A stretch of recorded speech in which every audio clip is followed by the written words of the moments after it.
Now to a very disturbing story in Michigan. The mother of 20-year-old Demetrius Manderfield says her imprisoned son is being tortured because he is being denied the proper treatment for his sickle cell condition. Demetrius is being held in the Milan Federal Facility in York Charter Township, Michigan, on charges of sex trafficking involving a 15-year-old. No trial date has been set. A March 16th letter to the federal judge in Demetrius' case from a Michigan Corrections Department physician called Demetrius' condition life-threatening and recommended medication and transfusions as soon as possible. A statement issued by the federal court on behalf of Judge Judith Levy said, quote, Judge Levy has been well aware of Mr. Manderfield's situation since a court hearing in early March and has followed up with the U.S. Marshal Service and the medical staff at the Milan Detention Center. Joining us on FaceTime from Detroit is Demetrius Manderfield's mother, Tia Sumner. Thanks for being with us, Ms. Sumner. Thank you for allowing me to be here. I am so sorry that you're here under such circumstances. When was the last time that you communicated with your son, and how is he doing? I talked with him yesterday evening.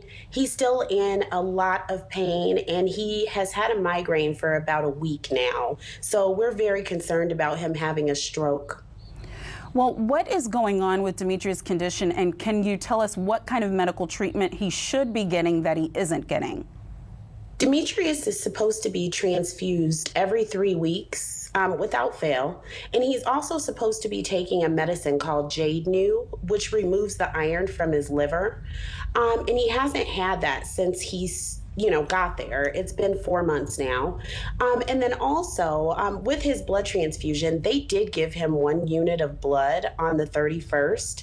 But yet and still, he definitely needs a lot more, and he should be in the hospital.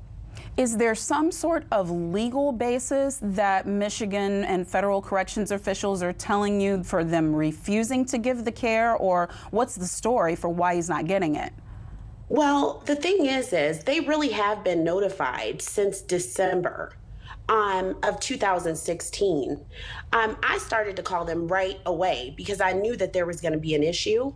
But what it was we filed a motion. We had Demetrius' lawyer file a motion, and we went in front of Judge Judith Levy on the 7th of March. At that court date, she told me that she would decide in 24 hours whether or not I could take him home to take him to the hospital to receive care. After that, it was only me speaking with a civil lawyer. She actually was able to go into his case, and she told me that the judge had denied the motion, but she didn't contact his family. We had no idea. And the reason for her denying the motion was because she said that he could receive care at Milan. But the thing is it still took a whole nother month for him to even receive the 1 unit of blood that he got, which is, like I said, not enough. He should have been transfused about 4 or 5 times now, and so he's still in immense pain, and the migraine, it doesn't make any sense to me. So it's not that they aren't equipped at the facility to treat him. It seems they're just at this point refusing to do so.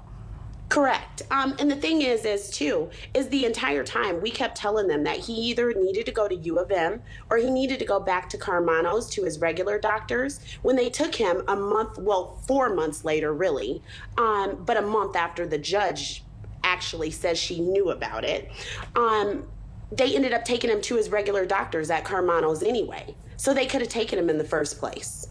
Scott, coming to you. Look, I wouldn't have to be a lawyer. I could just play one on TV to know there are big problems here, and especially at the levels, we're going to talk about it later in the show, that sickle cell anemia affects our community. What rights does this man have, and what should go on now? Well, we shouldn't be laughing, actually, but I know where you're going with this, and I feel the pain of our guest on Facebook. Here's the deal. If you are imprisoned, if you're waiting for trial, then in most states, and especially at the federal level, you've got a right to medical treatment. Otherwise, you're sentencing an individual to maybe a life sentence or a death sentence if you don't give them treatment. The challenge with the criminal justice system at the federal and state level is not that they can't treat patients like this. There are a lot of people who need treatment who are in prison. The challenge is whether it's effective, whether it's efficient, whether it's timely, and whether they really have the expertise. In 2010, I think there was a report that came out about the medical medical treatment in the Federal Bureau of Prisons, which was woefully insufficient. Expect the state's treatment process to be woefully insufficient too. And so her lawyer, the mother here, her lawyer, and others have got to continue to press the court through motions and other public pressure in order to get him the timely treatment and the effective treatment, because it can be done.